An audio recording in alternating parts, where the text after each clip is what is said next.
Assalamualaikum warahmatullahi wabarakatuh. Pemirsa, pengukuhan kelompok masyarakat peduli maladministrasi KMP MDP perwakilan Aceh.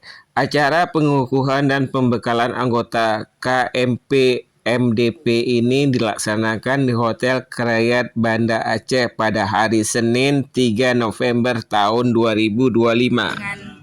Terbentuknya pengukuhan hari ini kelompok masyarakat peduli dan anti maladministrasi akan menambah lebar dan memperkuat ini jadi gerakan sosial dari masyarakat untuk ikut mengawasi pelayanan publik. Nah, kita sudah ada forum wartawan peduli pelayanan publik. Semoga dengan bertambahnya 6 unsur lain dalam Rakan Ombudsman di perwakilan Aceh, maka peran masyarakat dalam pengawasan akan lebih baik. Tujuan kita semua pasti satu, memastikan penyelenggaraan pelayanan publik di Aceh berjalan sesuai dengan syariat Islam. Menjaga Aceh mulia harus dimulai dengan pelayanan publik primer. Ibu mungkin bisa diceritakan ini kegiatannya kan pembentukan Rakan Ombudsman. Nah, ini dari unsur apa aja dan harapannya ke depan itu bagaimana?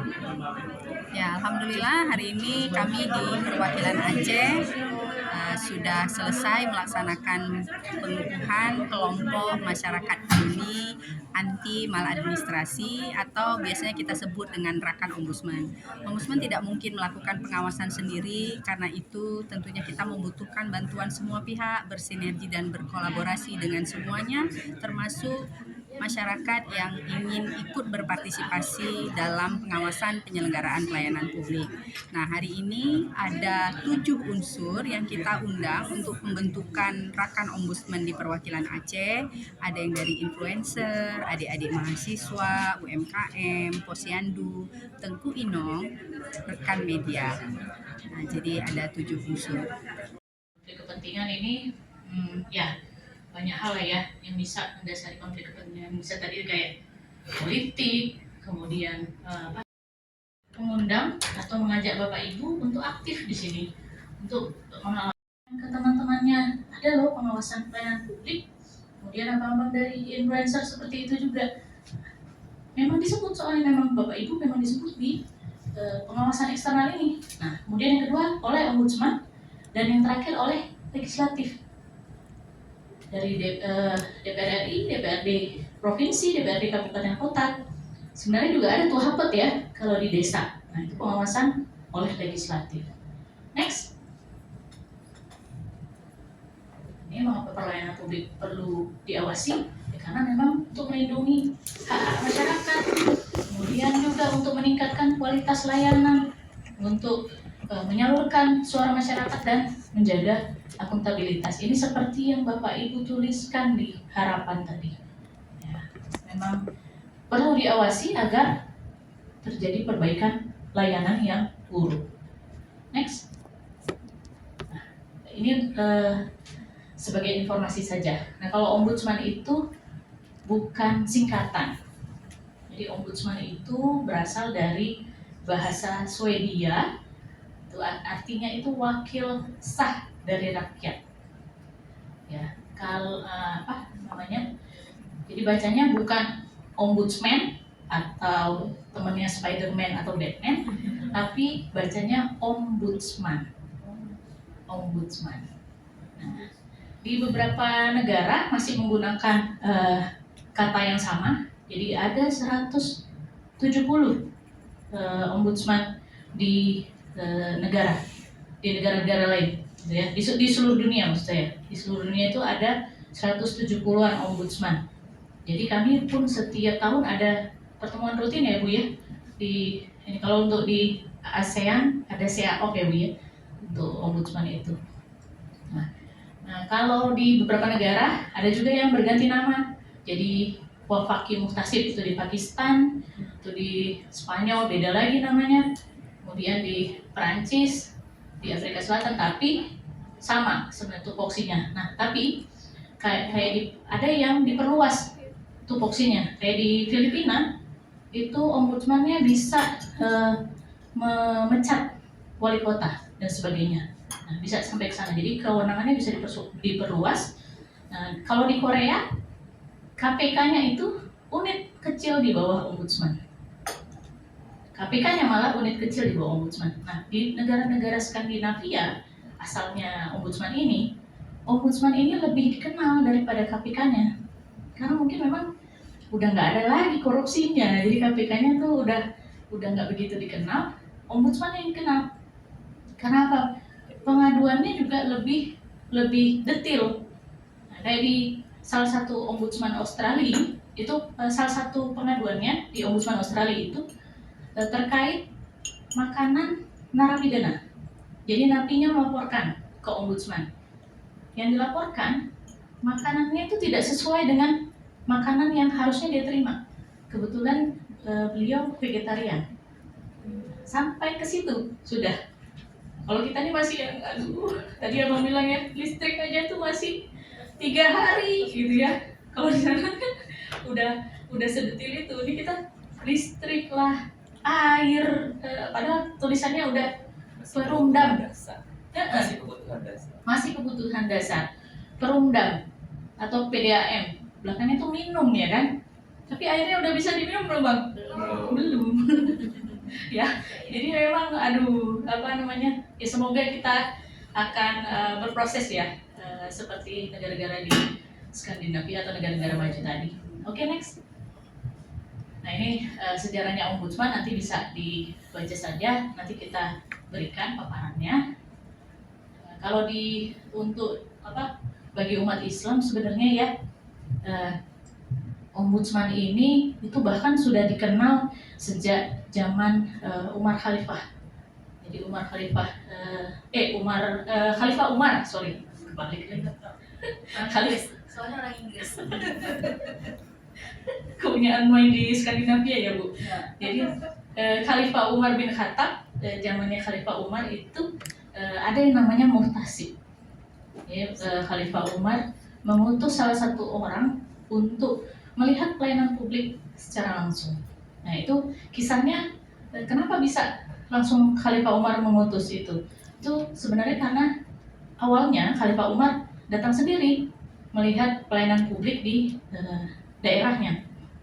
Kalau Bapak Ibu pernah dengar cerita bahwa ada seorang ibu yang memasak batu di dalam panci ya, karena anaknya menangis minta makanan nggak ada, jadi batunya direbus biar seakan-akan itu memasak makanannya. Itu salah satunya seperti itu. Kemudian ada yang perempuan yang di dini hari malam bersenandung ya, senandungnya itu awalnya ditegur gitu ya.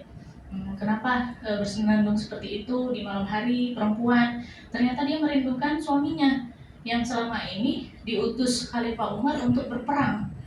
Udah setahun lebih gitu. Nah, jadi ternyata pelayanan publiknya itu memang harus dilihat langsung agar masyarakat bisa menyampaikan. Tadi kayak yang di Kutaraja ya, itu awalnya tentang pelayanan kampus saja, akhirnya semuanya dicurhatin ya. Nah, memang mungkin ada pentingnya juga curhat ke sesama sekarang ya, karena memang apalagi mahasiswa ya, bullying dan sebagainya. Oh, maaf Bapak, saya di belakang ini saya nggak tahu ada Bapak. Bullying dan sebagainya kemarin kan yang terjadi di Universitas Udayana ya. Apa di sana? Ya, sini ya. Di situ aja Pak. Di samping rumah. Enggak nih, lagi rekam. Oke. Di Universitas Udayana yang kemarin bunuh diri ya. Ya, itu mungkin salah satu upaya yang baik membuka pengaduan ya, atau sharing dengan teman-teman. Jadi luar biasa itu inovasinya. Next. Nah, ini yang saya sampaikan tadi, kebetulan waktu itu Abdurrahman Wahid atau Gus Dur, Pak Abdurrahman Wahid yang mencetuskan atau menginisiasi terkait berdirinya ombudsman di Indonesia. Next. Oke. Nah, ini ombudsman dalam Undang-Undang Pelayanan Publik, Undang-Undang Ombudsman Republik Indonesia Nomor 37 Tahun 2008 itu disampaikan bahwa Apa itu ombudsman? Ombudsman itu lembaga negara, pengawas penyelenggaraan pelayanan publik. Jadi yang diawasi oleh ombudsman itu penyelenggara pelayanan publik, pemerintah, BUMN, BUMD, swasta atau pribadi yang menggunakan APBN, APBD. Kalau saya tanya swasta atau pribadi yang menyelenggarakan APBN, menyelenggarakan pelayanan publik dengan APBN dan APBD itu seperti apa? Ada yang tahu Bapak Ibu? Ada yang bisa mencontohkan? Swasta atau pribadi yang diawasi ombudsman itu yang seperti apa? Hah? Termasuk Serabi. Ya, kalau Serabinya menerima APBN APBD ya bisa. Iya. Atau kayak gini, kontraktor bangun jalan.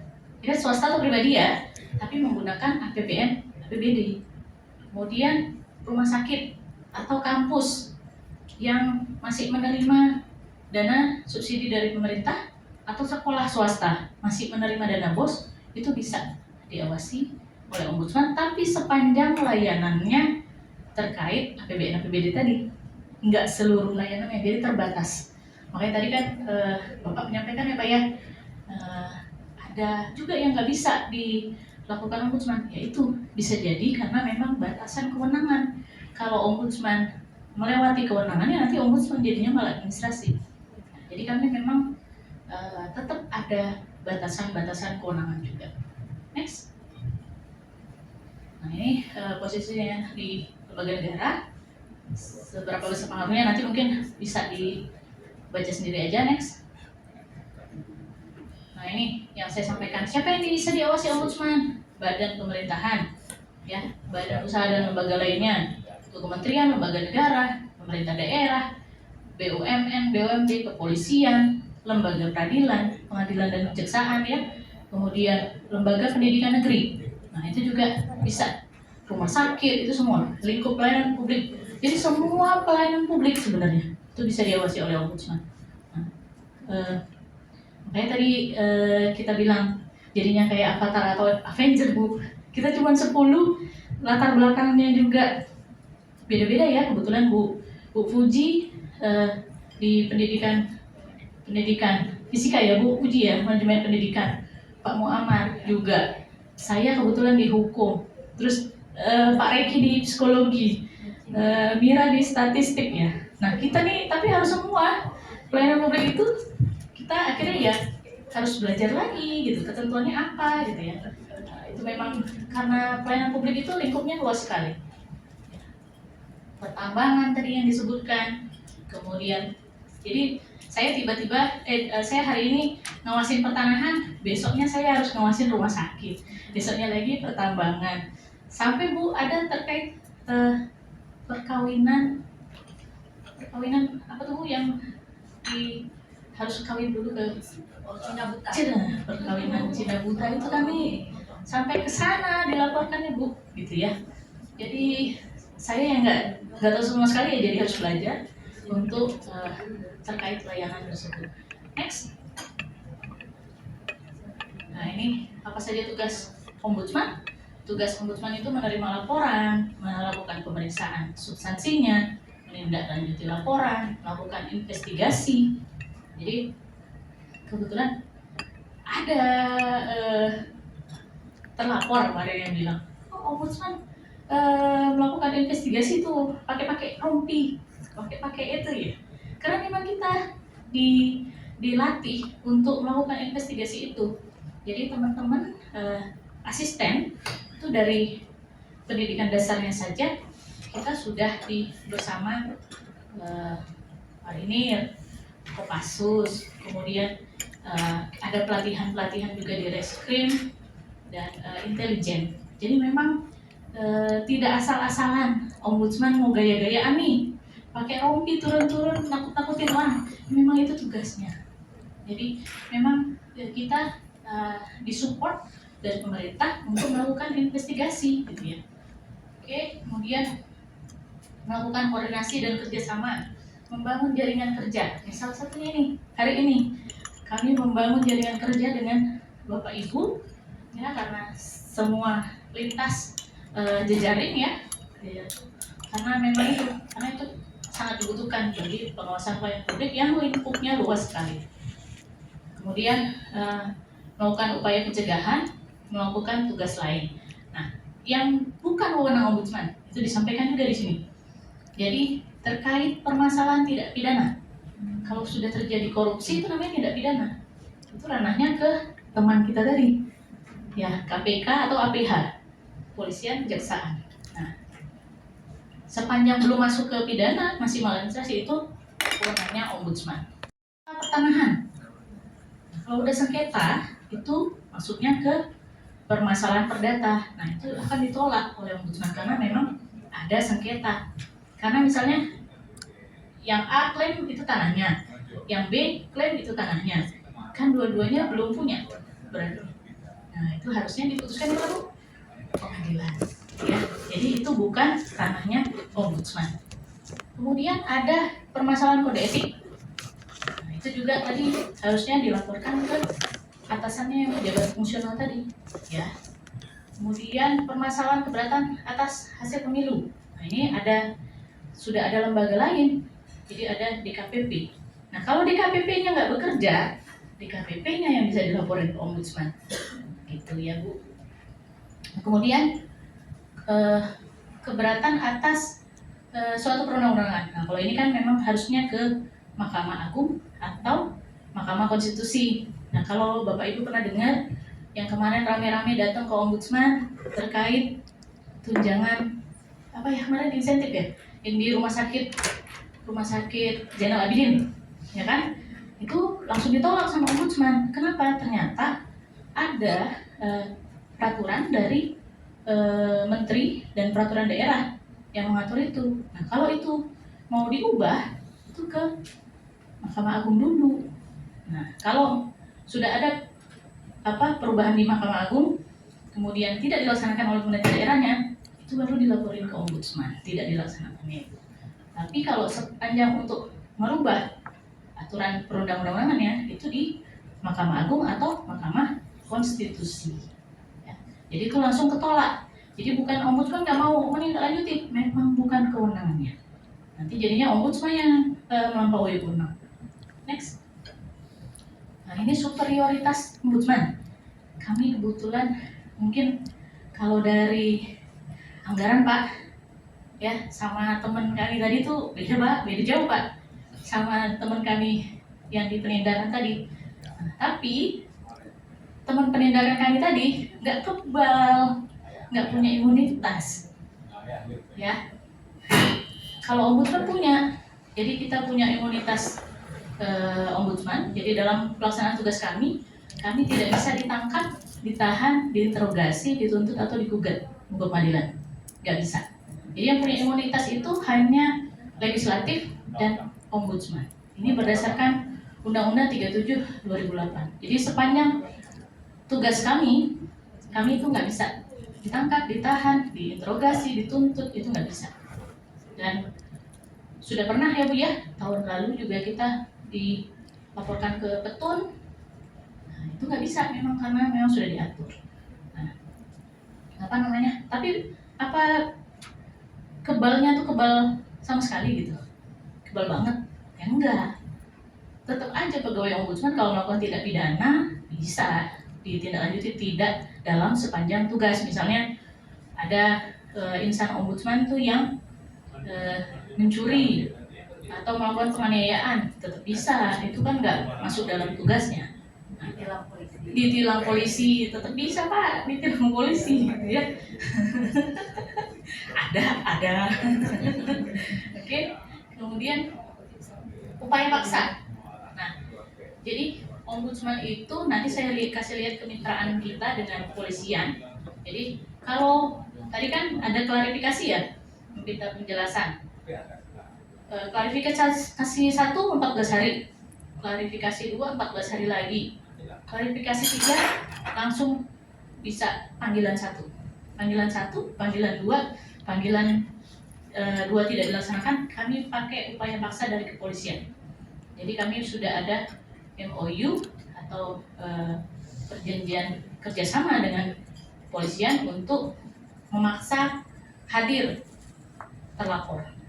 Ya, jadi ada upaya paksa. Kemudian selanjutnya tanpa halangan. Nah, kalau tadi sebenarnya dalam sanksi di Ombudsman tidak ada sanksi pidana. Sanksinya itu sanksi administratif yang diatur itu. Apa itu sanksi administratif? Teguran, pemecatan, mutasi. Seperti itu sanksi di Ombudsman. Kami memberikan saran atau merekomendasikan agar terlapor ditegur, dimutasi, atau diberhentikan kalau memang sudah sesuai ketentuan perundang-undangan harus diberhentikan gitu ya.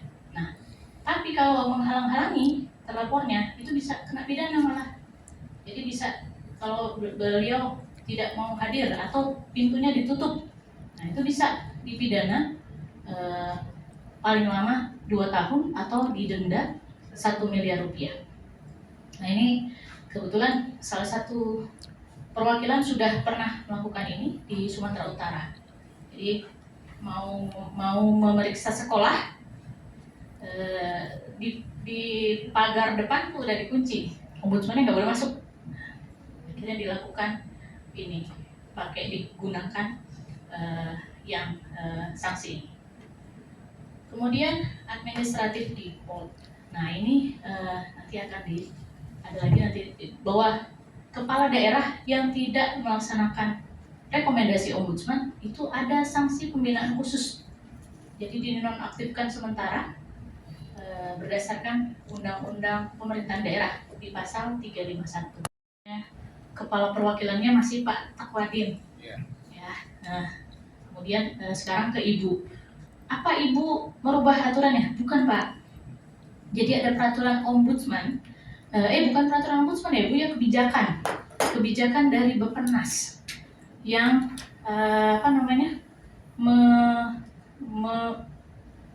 membatasi anggaran. Iya, membatasi anggaran menjadi hanya 1. Jadi untuk inisiatif sendiri atau motion investigation, kalau dulu kita bisa lihat dari medianya Bapak, ini nggak bagus nih pelayanan ini rumah sakitnya, kita tunggu 2-3 hari nggak ada klarifikasi, nggak ada tindak lanjut, kita bisa langsung tindak lanjuti. Tapi sekarang nggak bisa lagi dibikin motion investigation, walaupun Ibu tetap melakukan tindakannya ya, maksudnya tindak lanjut, tapi tidak dituliskan atau dilaporkan khusus dengan kajian systemic review. Karena memang di sini saat ini kami dibatasi oleh Bappenas hanya boleh 1 kali saja setahun untuk melakukan inisiatif atau kajian kebijakan. Kebetulan untuk tahun ini kajian kebijakan kami itu terkait itu ya Bu ya, tapi RA juga ingin menyatukan pelayanan di sekolah dengan pelayanan kesehatan di puskesmas terkait kesehatan mental peserta didik SMP. Ini karena temuan dan laporan di ombudsman itu tahun sebelumnya itu banyak siswa yang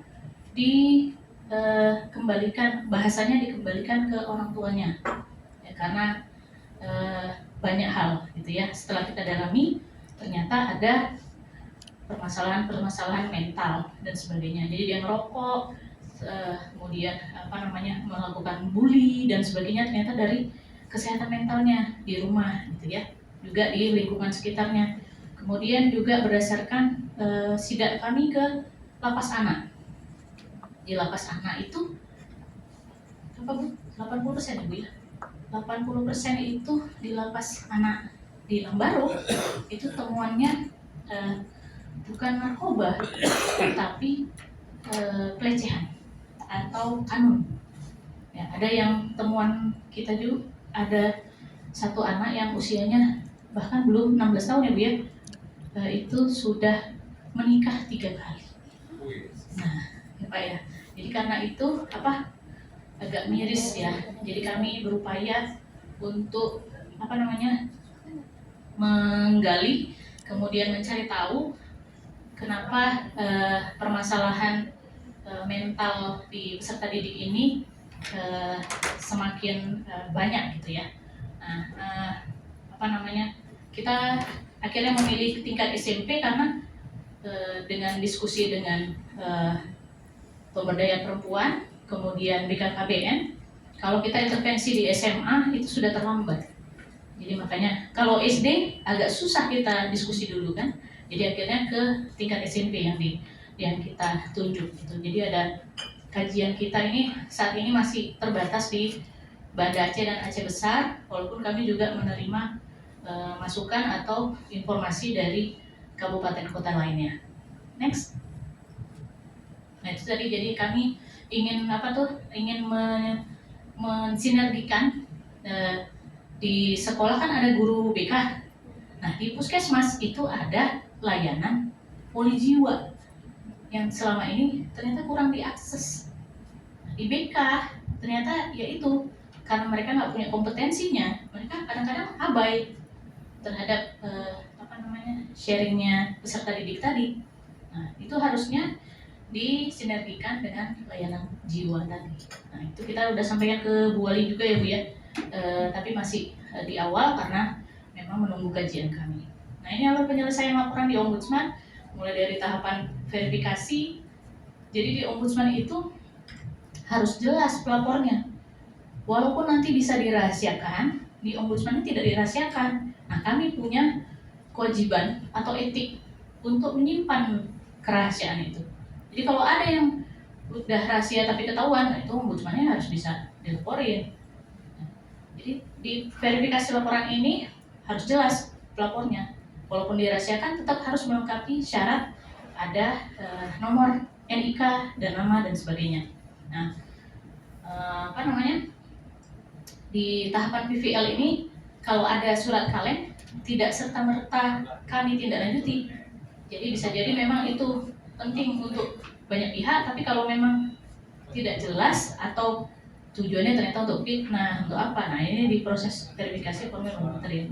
Kemudian setelah diverifikasi formulir material, baru masuk ke pemeriksaan. Itu di tahapan di saya, bidang saya kebetulan. Nah, kemudian baru kalau perlu resolusi monitoring itu di pusat. Tapi sepanjang ini kalau memang sudah selesai tahapannya bisa ditelepon aja gitu ya. Itu bedanya Ombudsman dengan APH Bu. Jadi kadang laporan terkait misalnya kabel PLN nih masuk ke rumahnya, beliau nggak bisa bangun. Nah, dia udah berupaya kasih tahu ke PLN tapi nggak direndes juga nih. Nah, akhirnya dilapor ke Ombudsman. Ombudsman kebetulan karena memang kita punya focal point atau narah hubung untuk mempercepat tidak lanjut, kita telepon tuh PLN-nya. Bapak Ibu kita dapat laporan terkait ini, apakah bisa ditindaklanjuti untuk memindahkan kabelnya? Itu langsung ditindaklanjuti. Itu untuk laporan yang ringan. Jadi laporan juga nggak sama nih. Ada laporan yang berat, yang ternyata saya butuh penyelesaian 3,5 tahun.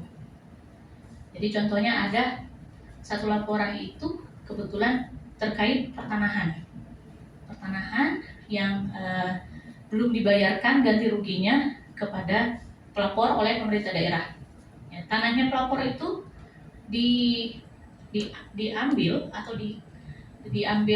pemerintah daerah tanpa sepengetahuan beliau, diberikan ke pihak TNI untuk dibangunkan kantor Kodim tanpa sepengetahuan beliau, karena kebetulan pelapornya tidak tinggal di kabupaten tersebut. Pas beliau datang udah ada pagar-pagar gitu ya. Nah, terus ditanyakan itu gimana? Iya nanti akan dibayarkan katanya. Ketika itu ternyata bupatinya meninggal. Tidak kunjung dibayarkan juga. Nah akhirnya dilaporkan ke Ombudsman. Temuan kita ternyata para pihaknya tuh nggak cuma pelapor sama Pemda aja atau TNI saja. Dia ada 3 tadi ya. Ternyata tanahnya itu dijaminkan pelapor ke bank untuk ngambil kredit dan kreditnya sudah macet. gitu ya. Dijaminkan ke Bank Aceh kebetulan waktu itu. Jadi butuh waktu saya penyelesaian akhirnya dibayarkan itu 3,5 tahun. Jadi kasuistis, nggak semuanya bisa sama gitu, bisa sama penyelesaiannya. Yang telepon tadi gitu ya. Jadi tergantung rumit atau tidaknya. Kalau memang perlu ke pusat, ya akhirnya dilanjutkan ke pusat. Next. Nah ini sanksi yang saya sampaikan tadi, bahwa sanksi di ombudsman itu terlapor dan atasan terlapor yang melanggar kewajiban itu diberikan sanksi administrasi. Yang tadi saya bilang sanksi administrasi itu teguran, ya, kemudian mutasi, kemudian pemberhentian baik dengan hormat maupun tidak dengan hormat. Nah, kemudian jika tidak dilaksanakan juga dipublikasikan secara luas, ya, kemudian dilaporkan ke Presiden dan DPR. Next. Nah ini yang tadi pasal 351 di Undang-Undang Pemerintahan Daerah, masyarakat jelas di ayat 1, masyarakat berhak mengadukan penyelenggaraan pelayanan publik kepada Pemda, Ombudsman, dan DPRD. Kemudian kepala daerah wajib melaksanakan rekomendasi Ombudsman. Ini jelas. Nah, di ayat 5, kepala daerah yang nggak melaksanakan rekomendasi Ombudsman itu akan diberi sanksi pembinaan khusus. Jadi beliau akan diberhentikan sementara untuk diberi pendalaman bidang pemerintahan yang dilaksanakan oleh Kemendagri. Nah, ya, jadi itu jelas di undang-undang. Next. Nah ini kemitraan kami yang tadi makanya ada panggil paksa dan sebagainya dengan kepolisian, kemudian dengan KPK. Nah jadi banyak informasi KPK itu juga asalnya dari Ombudsman. Jadi kalau bahasanya kalau sekarang apa? Cupu. Ombudsman jadi cupunya KPK. Jadi karena memang ada yang MOU terkait itu. Next. Nah ini untuk perwakilan Aceh. Kebetulan dari kurun waktu 2020 sampai 2024 itu paling banyak dan berlarut nih. Ya Bu ya, padahal kalau syariat Islam apa Bu? Demi masa ya Bu ya. Syariat Islam harusnya demi masa, tapi ini penundaan berlarut masih nomor 1 di Aceh. Kemudian penyimpangan prosedur, kemudian ada permintaan imbalan uang barang jasa dan tidak memberikan pelayanan. Next. Nah ini kami meminta Bapak Ibu untuk hadir di sini agar berperan dalam pengawasan pelayanan publik. Bagaimana caranya? Yaitu caranya mendorong masyarakat sebagai penerima manfaat pelayanan publik untuk lebih aktif mengartikulasikan kebutuhan dan keluhan melalui pengaduan terhadap kinerja penyelenggara pelayanan publik sehingga terwujud pelayanan publik yang prima. Jadi kami berharap Bapak Ibu di sini minimal ke keluarga, kan menyampaikan ya Bu, yang kita nggak mau yang muluk-muluk banget harus Bapak Ibu harus ngasih tahu nih satu kelurahan, nggak gitu. Nanti udah sukarela ya Bu ya, harus satu kelurahan, nggak ada targetnya. Yang penting disampaikan sebagai corong Ombudsman untuk mengawasi penyelenggaraan pelayanan publik, karena memang juga itu tanggung jawab Bapak Ibu tadi, kewajiban Bapak Ibu tadi, atau haknya Bapak Ibu tadi yang sudah diatur dalam undang-undang. Next. Nah ini cara pelaporan di Ombudsman. Bapak Ibu bisa datang langsung ke kantor, ya, kemudian bisa mengirimkan surat, nanti kita sampaikan. Nanti kita bikin grup khusus ya Bapak Ibu, saya izin kita bikin grup khusus untuk rekan Ombudsman yang ketiga ini, ya, untuk jadi kalau Bapak Ibu mau lapor atau mau konsultasi itu nanti kita sudah ada di grup itu untuk diskusi dan sebagainya gitu ya.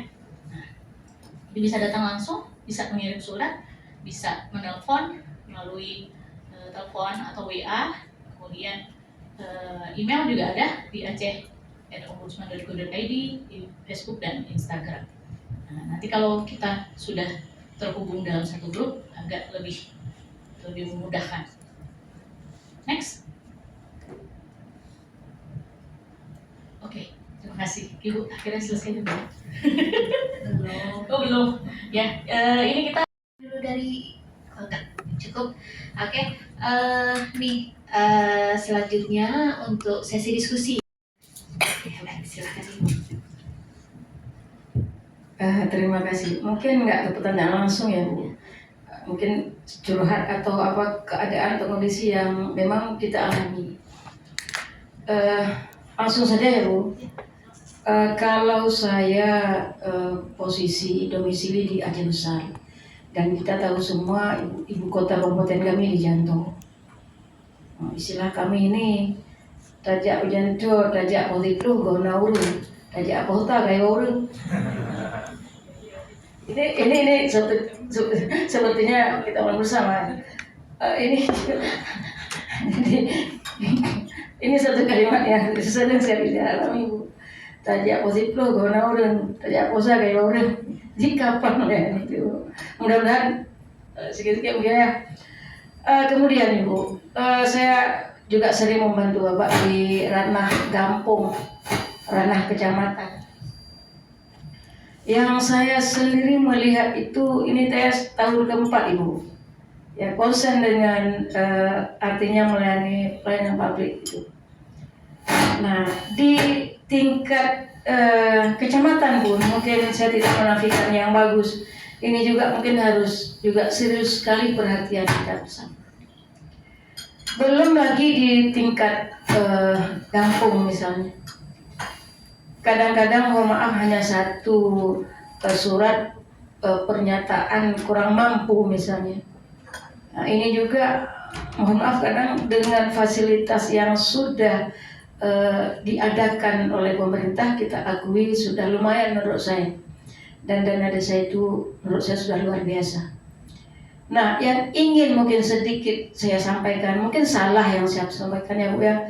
Nanti coba kita cross check bersama, coba kita pilih bersama. Menurut saya, kalau di ranah kampung itu, menurut saya ya, saya tidak mengatakan semuanya, itu kita kekurangan sumber daya manusia.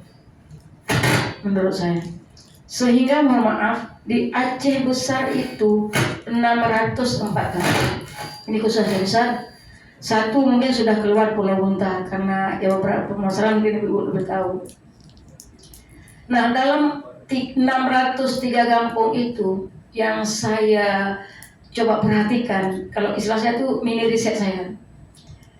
Yang pertama itu, ini mohon maaf sekali mungkin kalau ada yang sensitif saya mohon maaf lagi. Sebenarnya sudah banyak prestasi atau kualifikasi atau kompetensi yang dimiliki oleh perempuan-perempuan. Karena menurut saya sekarang ini sudah banyak perempuan yang lebih berpendidikan misalnya S1, S2. Itu banyak di kampung. Tapi maaf lagi karena ada pranata sosial atau otoritas keagamaan itu perempuan tidak dibolehkan. Ini yang saya alami. Ini yang saya alami.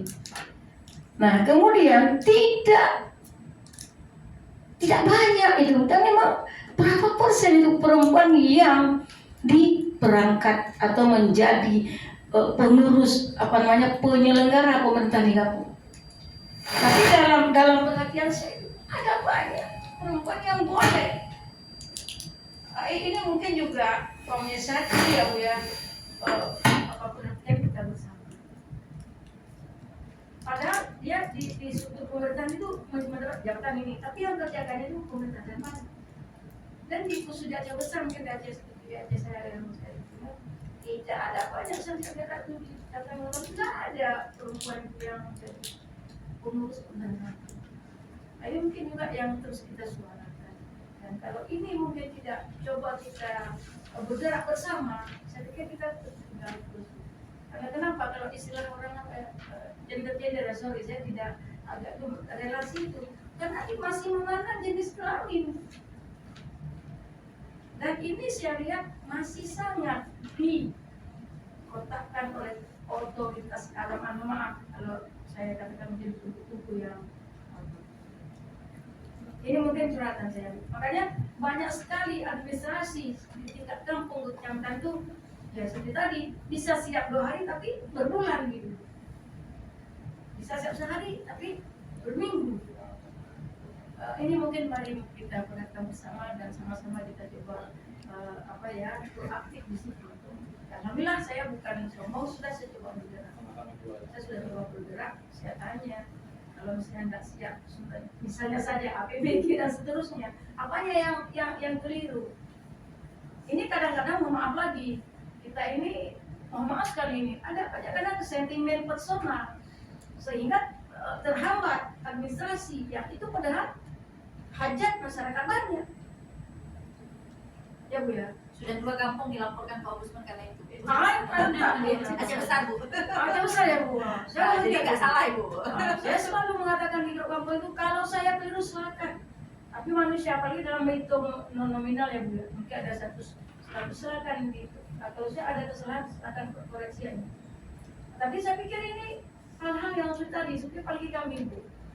Itu terlepas daripada geopolitik yang ada apa mau dipindahkan itu terlepas. Tapi untuk saat ini menjaga jantung itu datang jam 10 tidak ada orang, datang jam 1 udah pulang orang. Mungkin demikian dari saya Bu ya. Terima kasih. Baik, terima kasih Ibu. Selanjutnya mungkin 3 tanggapan dulu. Ada yang mau apa? Oke, baik. Terima kasih. Tadi saya sebenarnya udah mau duduk di sana Bu, biar gak konslet. Tapi ternyata diarahkan ke sini, nggak apa-apa Bu ya. Konslet awal juga dari sampingnya. Baik, Bismillahirrahmanirrahim. Saya akan mencoba berbagi. Yang pertama kejadian 2 hari yang lalu di Takengon. Nah, kita kebetulan para Tengku Inang ini sedang ada acara di sana. Kemudian salah seorang dari teman kita rupanya mertuanya sedang dirawat di RSUD Benar Naria. Saya lupa namanya RSUD. Iya, ya betul. Jadi rupanya setelah kita jenguk sama-sama, mertuanya ini sudah 4 hari dirawat, tapi cuma diberi pelayanan perdananya diinfus saja. Oke, diinfus saja. Mertuanya ini sakitnya stroke. Kemudian ditanyakan sama kawan kita, Ibu ini selanjutnya seperti apa? Kita tanyakan kepada pihak RS, selanjutnya seperti apa?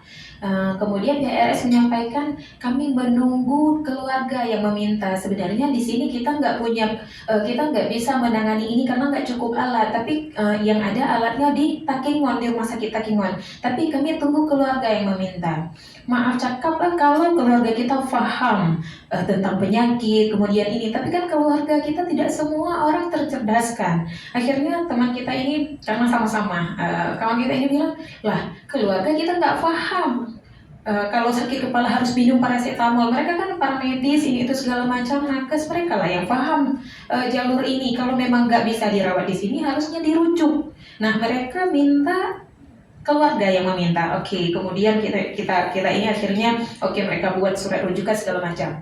Selanjutnya ini mau dibawa pakai L300 apa high-ace Bu? Lah di sini kan ada ambulan. Kenapa ditawarkan L300? Nah itu lagi. Jadi iya Bu, tapi bawa pakai L300 aja biar cepat Bu. Kalau ambulan nanti lama kali administrasinya. Nah itu kata petugas RS ya, padahal 2 ambulan di depan RS itu terparkir standby, gitu kan? Jadi itu yang terjadi. Nah saya hari ini bahagia. Jujur saya baru ta'aruf sama ombudsman terkait apa itu ombudsman, kemudian ternyata prioritasnya sekeren ini gitu ya. Selama ini saya cuma lewat kantor di Lambungkop itu baca-baca aja, kayaknya eksklusif sedikit dan belum pernah cari tahu, minta maaf kan. Jadi selanjutnya saya ingin bertanya salah satunya, sebenarnya yang boleh melaporkan ke ombudsman semuanya dari kalangan masyarakat atau memang ada tahapan-tahapannya melalui siapa dulu atau jalurnya seperti apa? Seperti itu saja, mungkin yang lain. Terima kasih Kak. Terima kasih. Ini nampaknya nanti ya. Selanjutnya penanggap ketiga. Oke, baik.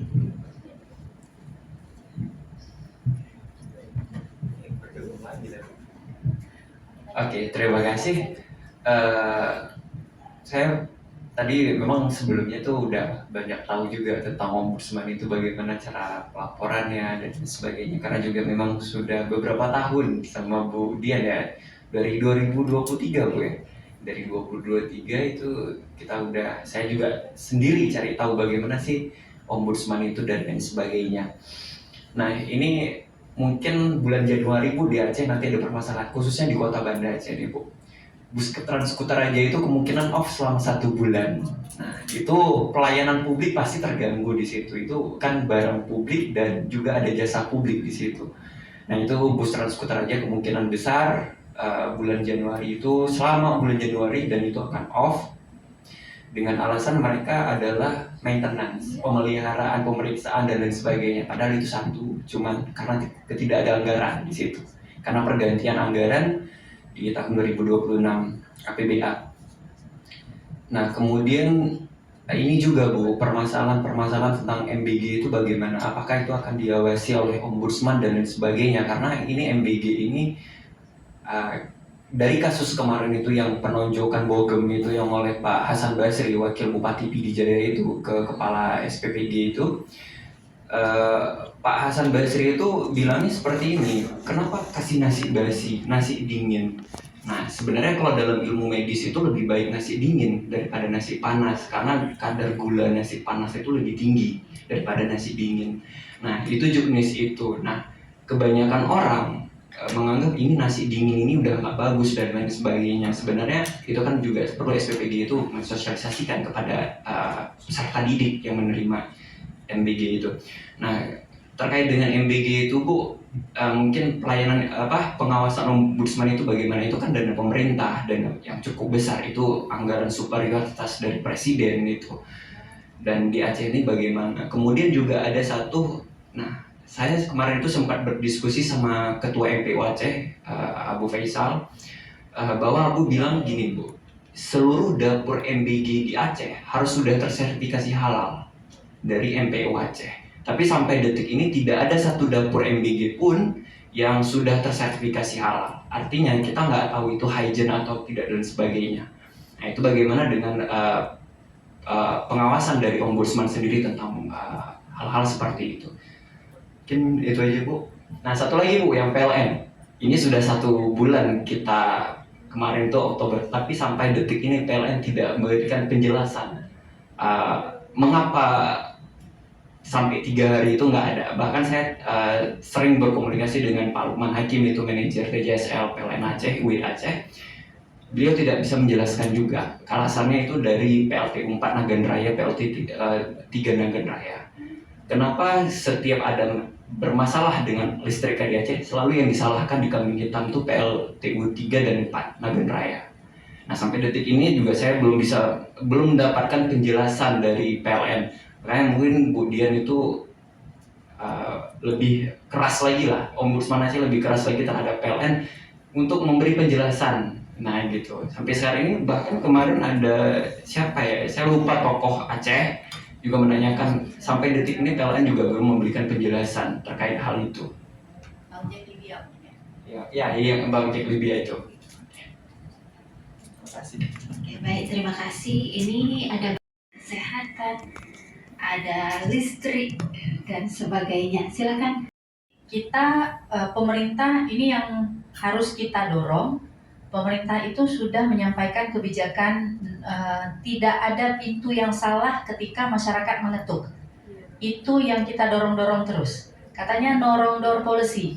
Jadi nggak boleh siapapun yang mengadu terus dijawab tidak boleh ngadu di sini.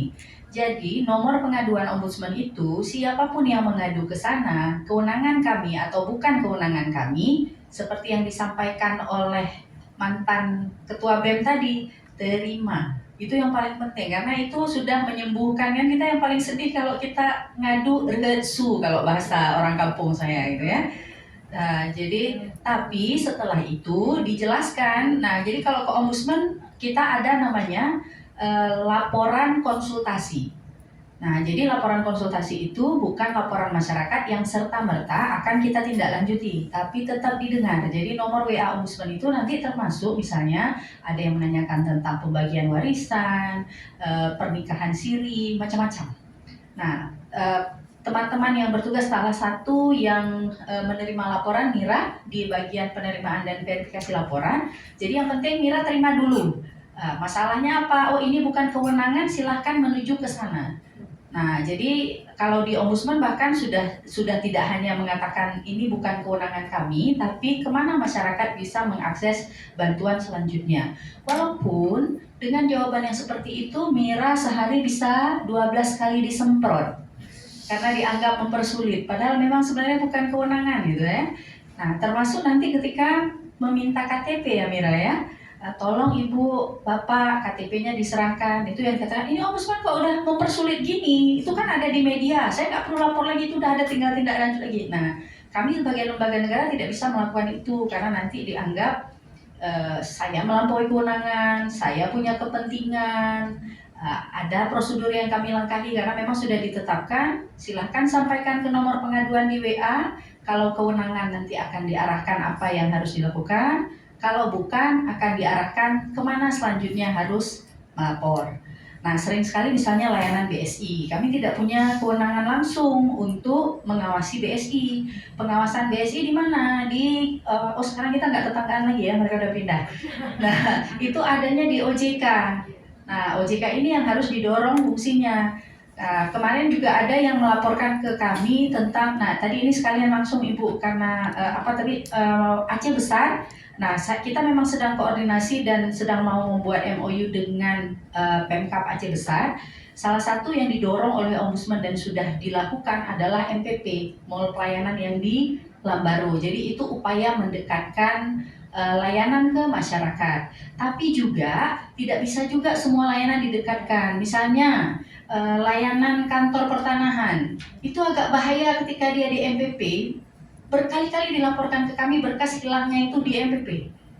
Nah, itu jadi memang agak buah si malakama gitu ya. Satu sisi kita ingin mendekatkan, tapi karena dokumen-dokumen penting itu nanti banyak hal yang terjadi di situ. Jadi Ibu, itu sudah menjadi perhatian kami. Kemudian Ombudsman juga melakukan peningkatan pengawasan yang untuk mencegah. Karena kalau sudah masyarakat mengalami kejadian, kemudian diperbaiki, sudah viral baru diselesaikan, itu kan tabu, reham. Nah, itu ya. Kalau masakan itu bukan tawar, nggak enak lagi rasanya, udah nggak keruan. Nah, jadi itu yang kita upayakan mendorong. Kalau tahun sebelumnya dari 2019 ya kita pencegahannya 2019 sampai 2024 itu kita melakukan pada 2 puskesmas. Sekarang rumah sakit juga masuk. Jadi terima kasih sekali Ibu memberikan informasi. Maaf tadi saya salah, Datu Beru itu di Aceh Tengah. Kalau ini Muyang Kute. Muyang Kute, kebetulan yang meriksa Muyang Kute ada di sebelah saya. Nah, terima kasih untuk laporan Ibu. Nah, itu. Jadi seharusnya puskesmas, rumah sakit itu punya layanan pengaduan. Jadi masyarakat itu bisa komplain ke situ dan harus dijawab. Kalau tidak dijawab di situ baru ke Ombudsman. Nah, itu yang kita sedang dorong. Selain kami sebagai pengawas eksternal, di unit-unit layanan harus ada itu. Lapor.com itu harus ada, lapor.go.id ya. Lapor.go, SP4N lapor itu harus berjalan, dan ini yang belum berfungsi baik. Nah, jadi termasuk misalnya mohon maaf, kami paham seperti misalnya KDM, kemudian Bupati Aceh Besar juga, pimpinan-pimpinan di daerah ini kan juga punya tanggung jawab pada pemilihnya, sehingga kadang-kadang punya nomor WA langsung untuk melapor. Purbaya sekarang gitu ya. Nah, tapi seharusnya nomor-nomor ini semua terintegrasi dalam satu, karena pemerintah dari dulu itu maunya One Data Indonesia, walaupun kemudian ada hacker dan lain sebagainya, itu persoalan yang lain. Tapi One Data Indonesia ini membantu kita punya data evaluasi. Itu yang kami miliki di Ombudsman. Kenapa kita ada, ini kita lihat nih polanya. Kenapa ya? Ini pungutan terus-terusan terjadi. Salahnya kenapa? Tidak kompeten, atau ada aturan yang salah. Data itu bisa berbicara kepada kita untuk menunjukkan apakah yang dikeluhkan oleh masyarakat itu adalah karena tidak kompeten, tidak ada prasarana yang cukup, atau dia sistemik, aturannya yang salah, aturannya yang disalah tafsirkan dan lain sebagainya. Nah, data itu yang harusnya terhubung lewat pengelolaan pengaduan yang baik, dan itu yang sedang kita dorong-dorong di seluruh Indonesia. Nah, jadi mungkin itu ya Ibu ya, terima kasih sekali laporannya, jadi kita nanti bisa sampaikan. Nah, untuk Bang Agus, Trans Kutaraja itu sudah jadi catatan kita 2 tahun. Nah, jadi saya sudah sampaikan sejauh ini Dishub termasuk Kadis dan Sekdisnya itu menurut kami sangat kooperatif. Misalnya kita sudah berhasil mendorong gitu ya, dan Dishub sudah berhasil, misalnya kalau kita lihat antrian akhir tahun. Kalau tahun lalu itu tahun berapa itu kan sampai camping-camping. Tapi alhamdulillah akhir tahun 2024 2025 itu nggak kejadian. Nah, jadi memang sudah ada proses antisipasi. Nah, yang Trans Kutaraja ini saya sudah sempat ngomong, tapi ketika kita bicarakan itu kan belum ada pemerintahan definitif. Nah, kalau menurut saya jajaran pemerintah Aceh sekarang cukup responsif ya untuk menanggapi, misalnya ketika kita sampaikan tidak boleh ada pungutan, apa yang diperlukan Bu Dian, dorong SE dong Pak gitu ya. Jadi Sekda itu. Kemudian yang lalu misalnya KPK hasil inspektorat nggak bagus, sudah ada rapat inspektorat. Jadi kita lihat mereka bergerak, itu yang kita inginkan. Terima kasih sekali Bang Agus sudah mengingatkan. Nah, jadi memang sudah ada dalam agenda kita untuk mengingatkan. Seharusnya ada dana talang, sehingga dia tidak boleh, layanan publik tidak boleh terhenti kecuali bencana. Cuma itu aja satu.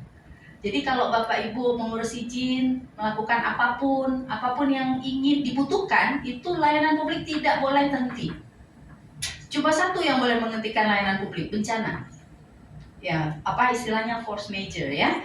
Nah, itu. Nah, kemudian mengenai apa namanya tadi lagi PLN. Nah, PLN itu mungkin Humasnya udah nggak sanggup jawab lagi WA saya gitu ya. Nah, karena memang bukan hanya Bang Agus, semua orang mempertanyakan gitu ya.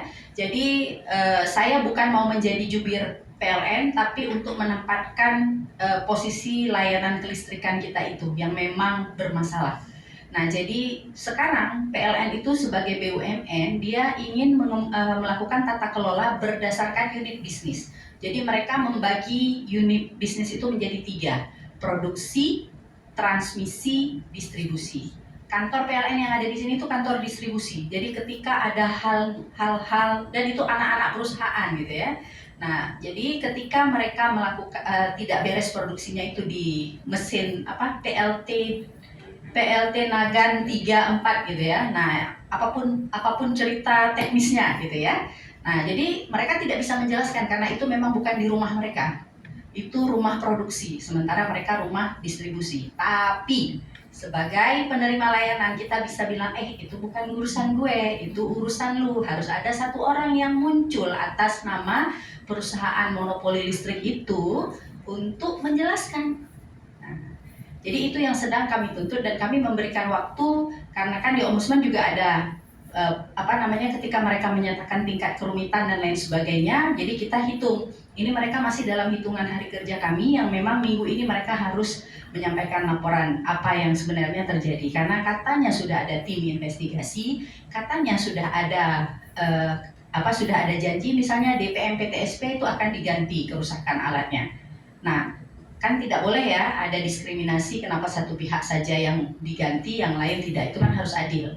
Nah, minimal apa yang bisa dilakukan, selemah-lemahnya iman walaupun kita sebel, minta maaf dan menjelaskan. Nah, itu ya.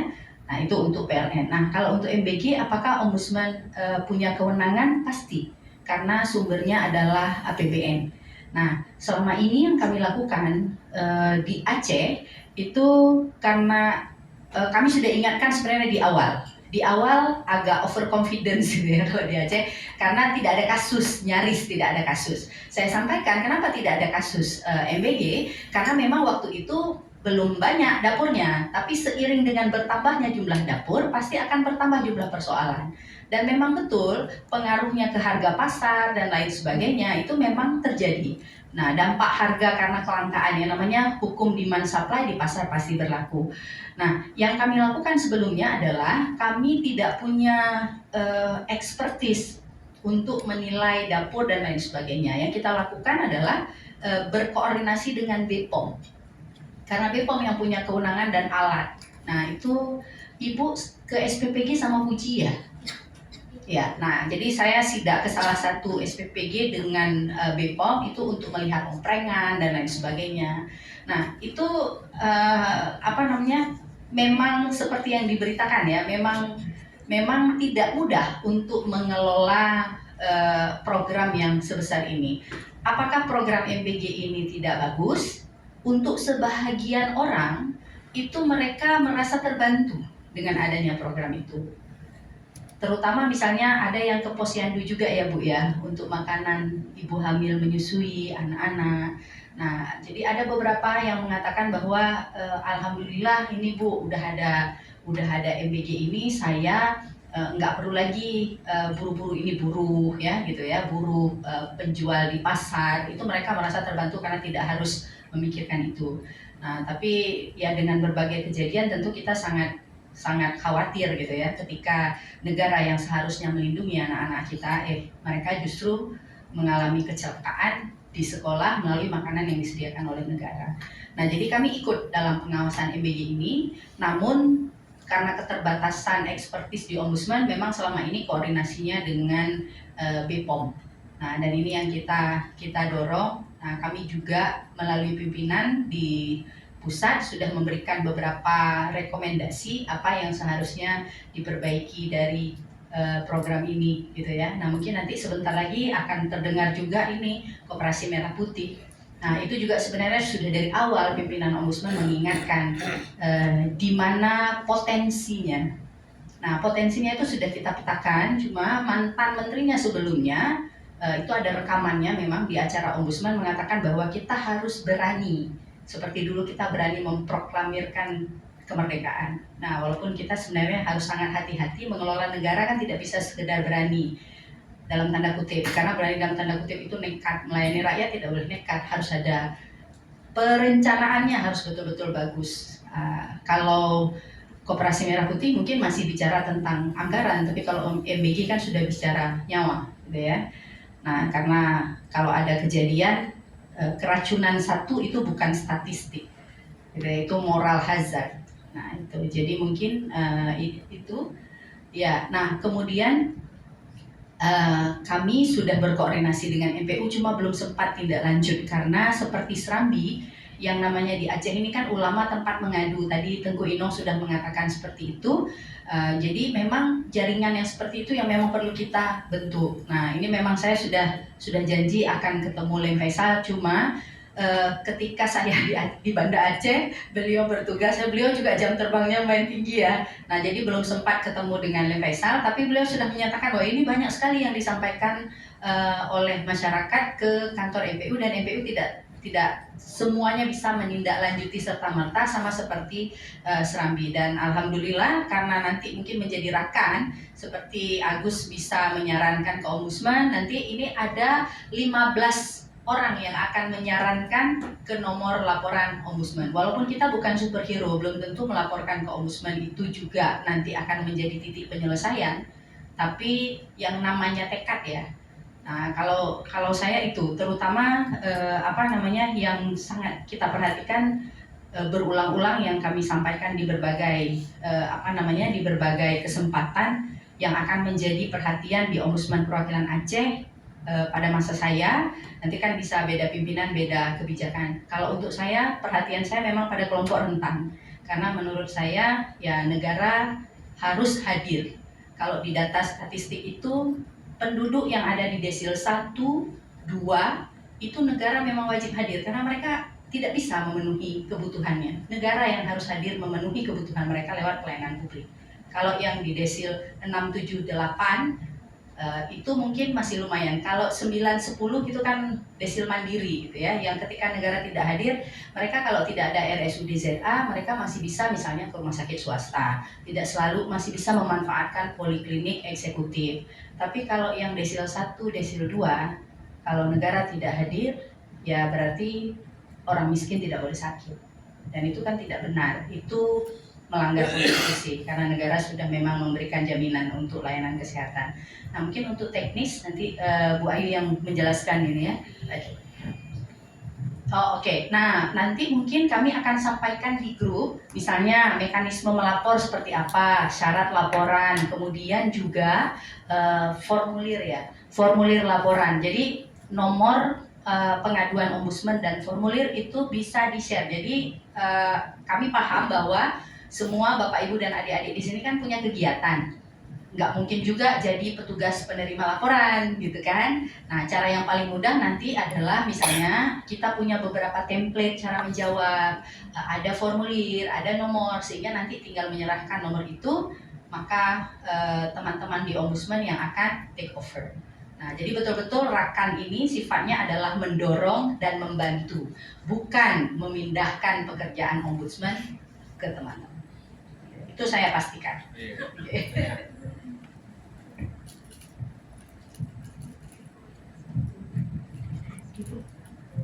Oh ya, tentang kepemimpinan perempuan. Nah, itu mungkin Ibu di Aceh saat ini memang ada jaringan gerakan perempuan Aceh, mungkin lewat Balai Syura. Nah, itu mungkin nanti kita bisa bersama-sama ya Bu ya. Memang harus woman support woman supaya formasi pemenuhan 30% itu bukan formalitas, tapi memang substantif dipenuhi.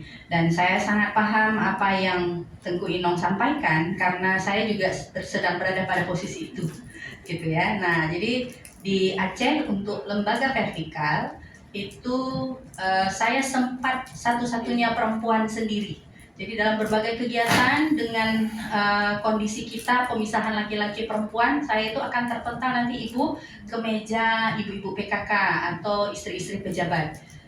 Apakah itu salah? Tidak. Saya tetap akan memanfaatkan meja itu untuk sosialisasi ombudsman. Minimal kan ditanya kan, ibu istrinya siapa, gitu kan? Ibu ketua PKK, ibu dari kabupaten mana, gitu ya.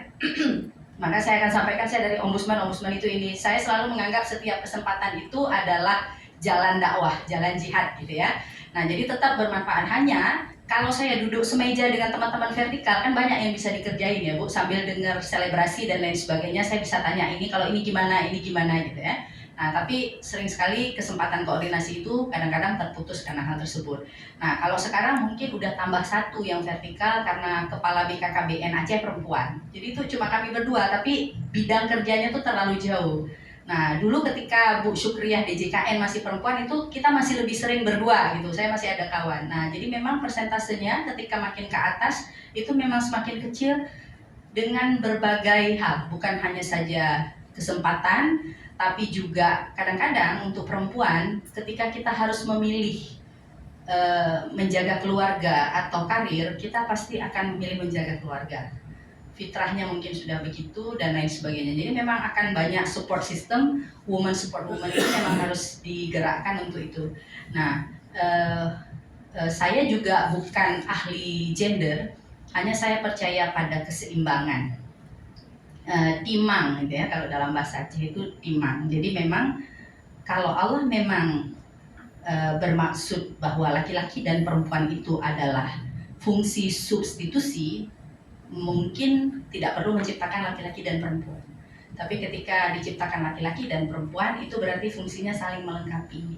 Jadi kita tidak akan bisa saling menggantikan, tapi saling melengkapi. Dan sebenarnya itu dia, kenapa hari ini kami memilih semua unsur. Kalau mau gampang, paling gampang itu kan bikin di wartawan peduli pelayanan publik, udah ada tempatnya. Kalau untuk sekedar seremoni mengundang teman-teman wartawan ngopi, kami pasang spanduk pertanggungjawaban saya di atas kertas, selesai Bapak Ibu.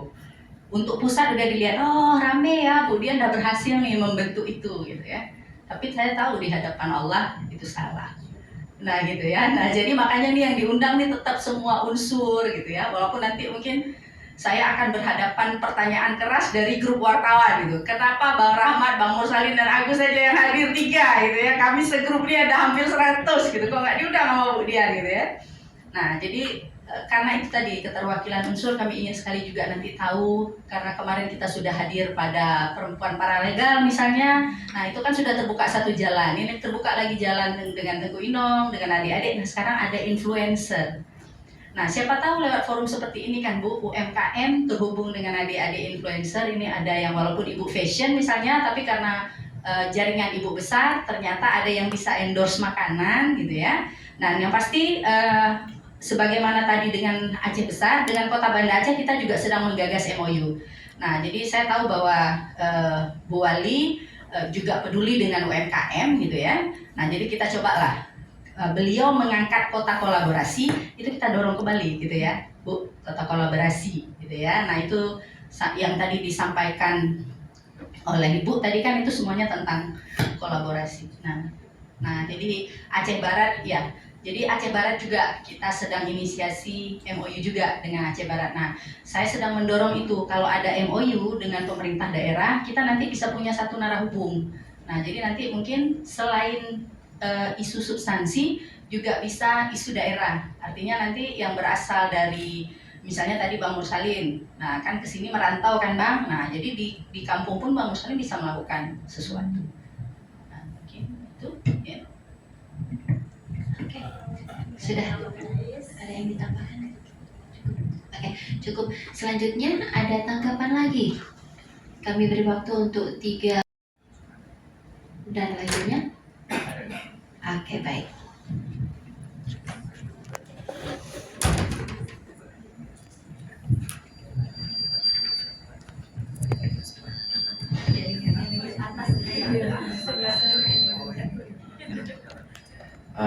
Izin Bu, mungkin Kayaknya memang Muklis nggak dikasih mic. mungkin saya bakal berfokus di kampus. Nah, tadi ketika penyampaian dikatakan bahwa Ombudsman itu bisa untuk mengawasi setiap instansi yang beroperasi menggunakan PPN. Saya akan berfokus di kampus swasta di Banda Aceh khusus. Kita melihat bahwa kampus swasta ini memang beberapa kampus juga mendapatkan insentif dari pemerintah. Misalnya ada mahasiswa yang mendapatkan beasiswa KIP misalnya, ataupun beasiswa lain yang ditanggung oleh pemerintah. Namun terkadang kampus-kampus di Aceh, kampusnya swasta, kalau negeri mungkin kami rasa sudah ada pengawasan lebih ketat dari LDK. Untuk swasta, banyak kampus-kampus itu yang mementingkan operasi kampus tanpa mementingkan kualitas mahasiswa di kampus swasta. Mungkin ke depan kita juga bisa untuk lebih turun kepada kampus lain.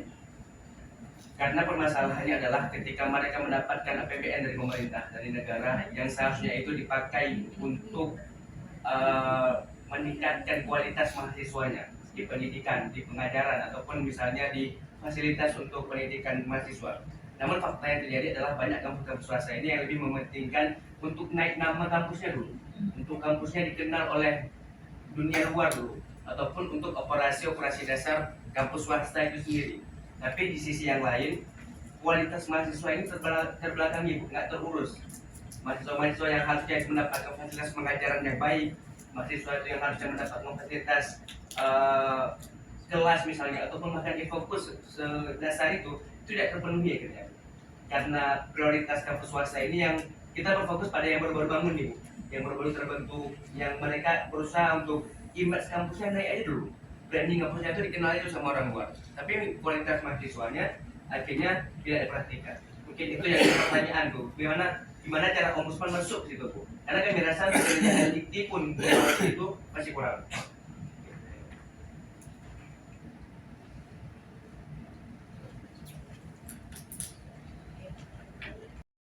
Memang tidak ada jalan lain kalau untuk kampus swasta itu memang LLDT. Nah, jadi memang Ombudsman tidak bisa masuk langsung kecuali tadi itu kan ada KIP. Nah, itu kita ingin memastikan kalau layanan untuk mahasiswa KIP itu terpenuhi sesuai dengan hak yang seharusnya diterima. Nah, kalau itu bisa langsung. Nah, kemudian kami juga bisa memberikan misalnya ini kan kampus ada akreditasi. Nah, itu kita seharusnya kampus itu tidak hanya diawasi oleh LLDT saja, tapi juga harus misalnya kalau ban PT untuk untuk kampus swasta itu nanti saya pelajari lagi ya, karena memang selama ini belum ada laporan dari adik-adik mahasiswa terkait hal tersebut. Tapi kalau misalnya nanti dimungkinkan, misalnya kita bisa buka on the spot. Nah, selama ini on the spot itu maksudnya ombudsman jemput bola untuk sama seperti yang kita lakukan di FISIP ya, pekan pelayanan publik. Nah, minimal atau lewat Zoom meeting, diskusi dengan Kemendikti, apa yang bisa dilakukan untuk pengawasan kampus-kampus swasta ini, gitu ya. Nah, jadi termasuk misalnya kami bisa jadi pembicara tamu dan lain sebagainya. Yang harus kita dorong bersama adalah bahwa ini kan selama ini mungkin memang kelihatannya kalau cara kerja ombudsman itu kan, karena ombudsman itu kan bukan APH, jadi dia memang tidak bisa menindak. Tapi yang kita lakukan adalah perbaikan sistem itu dengan manajemen pengaruh. Nah, biasanya alhamdulillah ya, selama ini yang dilakukan misalnya nih, kalau kita sudah punya narah hubung terbentuk baik nanti dengan LDT, sekarang nih banyak pelanggan PDAM misalnya menyampaikan pengaduan, biasanya nanti mereka akan bilang, kapan datang, saya lapor ke ombudsman, gitu ya. Nah, jadi akhirnya ombudsman jadi efek deterrence gitu. Jadi memang mekanismenya tidak sebagus ketika kesadaran tercipta. Tapi mungkin kepatuhan harus dimulai dari satu titik, gitu ya. Mungkin salah satu titiknya adalah Allah bisa karena terpaksa. Belum bisa Allah bisa karena biasa. Karena belum bisa itu. Adat lazim kain biasa itu belum bisa kita bentuk dengan serta-merta. Entah karena kita lama terjajah, entah karena kita masih dalam pengaruh pasca konflik. Wallahu alam, itu kan jawabannya ada pada para peneliti kan. Nah, tapi yang kita lihat, yang kami bisa lihat adalah efek deterrence itu berfungsi. Termasuk misalnya ketika kita melakukan penegakan pada pungutan. Nah, itu lapor ombudsman itu sejauh ini lumayan bekerja gitu ya. Saya tidak berani klaim itu serta-merta berhasil karena itu butuh survei pasti. Nah, jadi mungkin itu, jadi kita menyebarkan itu ya, bahwa semakin mahasiswa tahu hak dan kewajibannya, maka sudah sepatutnya gitu ya, kampus itu memang harus peduli, karena kita menjelaskan ini loh alur mekanismenya gini. Yang pasti kita akan dorong kampus itu punya unit layanan terpadu ya, namanya ULT ya. Setiap kampus seharusnya punya itu. Satu pintu untuk menerima semua. Nah, yang kita sudah lihat berjalan bagus itu, kalau USK masih ada beberapa catatan dari kita. UTU sudah lumayan lebih bagus. Nah, UTU Tekuk Marum Labuh itu sudah lumayan lebih bagus. Kalau UIN saya nggak tahu gimana perasaannya adik-adik. Ada gitu ya. Nah, jadi mungkin itu yang kita dorong ya. Ya, dan terima kasih sekali untuk sikap kritisnya dan langkah-langkah yang diinisiasi oleh teman-teman BEM Politeknik Kutaraja. Mungkin itu. Di UIN sudah ada, tapi khusus UKS. Oh, oke. UKS doang itu. Masuk di situ. Iya. Oh, Khusus alhamdulillah. KS. Ya, khusus KS. Ya, karena memang kalau KS memang harus karena ada mandat menteri kan, Bu. Nah, tapi itu memang adik-adik mahasiswa misalnya kalau mau ngadu dosen nggak masuk, biasanya memang ke prodi. Tapi kan kasihan ke prodi kalau harus menangani itu harus ada unit pengaduan tertentu sehingga kampus punya data. Misalnya fakultas mana, prodi mana, dosen siapa yang tidak menunaikan kewajibannya. Itu gampang sebenarnya.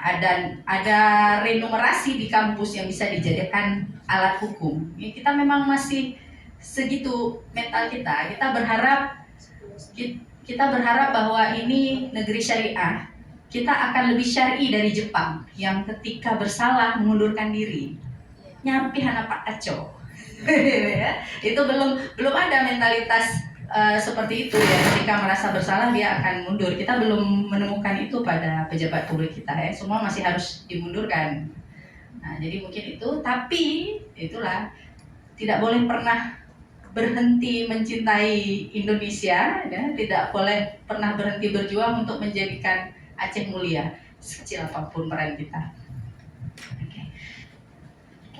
Baik, terima kasih. Ini karena terbatasnya waktu juga, kalau tidak ada tanggapan lagi, izinkan saya yang menyampaikan sedikit. Ibu. Silakan untuk dapat bergabung. Nah, ini ada kendala teknis, kami sedang akses untuk yang premium tapi belum ada. Jadi hanya terbatas untuk 11 orang. 11 ya? Iya, 11 orang. Silahkan yang berkenan untuk mengikuti. Dia apa? Baru 3 orang yang menjawab. Oh, seputar. Oke, jadi Ombudsman adalah lembaga negara pengawas pelayanan publik. 8 orang.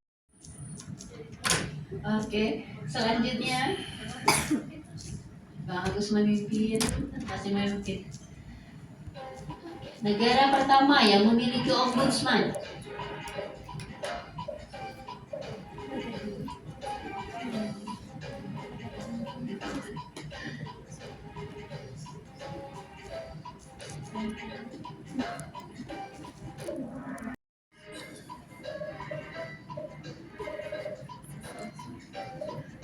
Sembilan orang yang menjawab. Oke, 2000.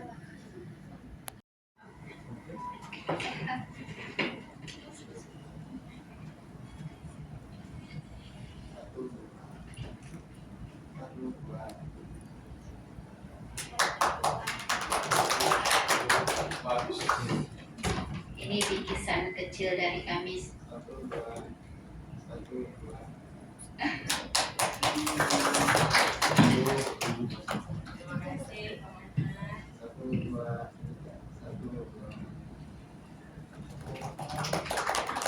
Bapak, ini aja. Oke, Terima kasih. baik. Terima kasih Ibu di Bang Gufran atau Bang Naufal untuk salah satu. Terus dari unsur kader Posyandu silakan. Untuk unsur mahasiswa silakan. Itu dari ya satu saja. Sudah dikukuhkan Pak Jemsli ya. Ya, Nah, oke, ini baik. kesempatannya buat list. Oke, baik, silakan Muklis. Selanjutnya dari unsur Teguh Ino, Bu silakan. Ya.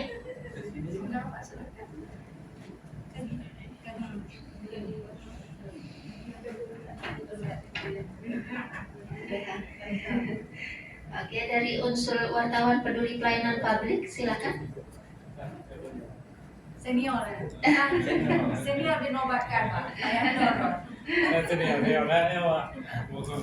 Oke, dan terakhir unsur dari pegiat lingkungan silakan. UMKM, Ibu.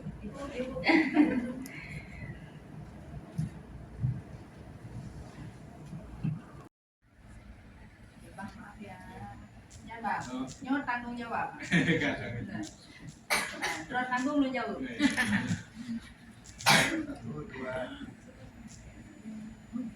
Ini Muklis ternyata tidak boleh pensiun dulu walaupun sudah pindah dari BEM tapi ternyata masih harus bertugas untuk ombudsman.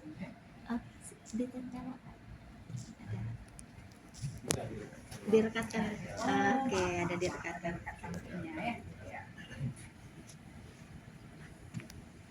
Wah ini samping. Tak tolongnya nih Bun, tak tolong di sampingnya.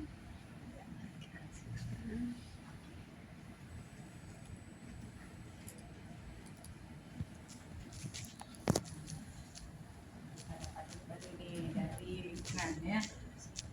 Ini Posyandu. Oh ini Posyandu. Oh iya. Maaf. Maafkan. Terima kasih Bu.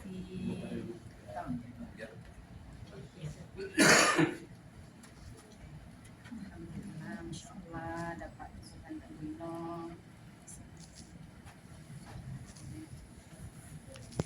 Ini pejuang lingkungan yang paling berat.